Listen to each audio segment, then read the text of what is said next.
ଶ୍ରାବଣ ମାସର ତୃତୀୟ ସୋମବାର ହେଲାଣି ଟିକେ ମନ୍ଦିର ଯାଇ ହେଉନଥିଲା।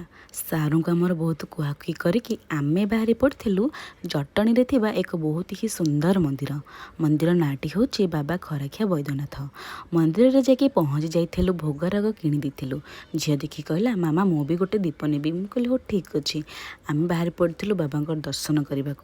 ମନ୍ଦିରର ଗୋଟେ ଖାସ୍ କଥା ହେଉଛି ମନ୍ଦିର ଭିତରେ ଯାଇକି ଆମେ ବସିକି ପୂଜା କରିପାରିବା, ସିଏ ବି ପୁଣି ପୁରାପୁରି ଠାକୁରଙ୍କ ପାଖରେ, ଯେଉଁଟାକି ମୋତେ ବହୁତ ହିଁ ଭଲ ଲାଗିଥିଲା। ଠାକୁରଙ୍କର ନାଁ ଯେମିତି ଖରାଖିଆ ବୈଦ୍ୟନାଥ, ଆକ୍ଚୁଆଲି ଠାକୁର ସେମିତି ହିଁ ଆମର ମାନେ ବିନା ଛାତରେ ହିଁ ଅଛନ୍ତି। ଖରା ବର୍ଷା ସବୁ ଖାଉଛନ୍ତି ଠାକୁର ସେଠି। ବାବାଙ୍କର ଦର୍ଶନ କରିକି ବହୁତ ହିଁ ଶାନ୍ତି ଲାଗିଥିଲା। ମନ୍ଦିର ବାହାରେ ଗୋଟେ ବହୁତ ହିଁ ସୁନ୍ଦର ପୋଖରୀଟିଏ ଥିଲା। ବହୁତ ଭଲ ଲାଗିଲା। ବହୁତ ସମୟ ଆମେ ବସିଥିଲୁ ବି ପୋଖରୀ ପାଖରେ। ବାଟରେ ଆସିଲା ବେଳକୁ ଟ୍ରେନଟେ ଆସୁଥିଲା, ଆଦୁ ଦେଖିକି ପୁରା ଖୁସି। ଘରକୁ ଫେରିଲା ବେଳେ ଗୋଟେ ବାଟରେ ଭଲ ରେଷ୍ଟୁରାଣ୍ଟ ପଡ଼ିଥିଲା ବିନା ପିଆଜ ରସୁଣର, ସେଠି ଆମେ ଟିଫିନ୍ କରିଦେଇଥିଲୁ।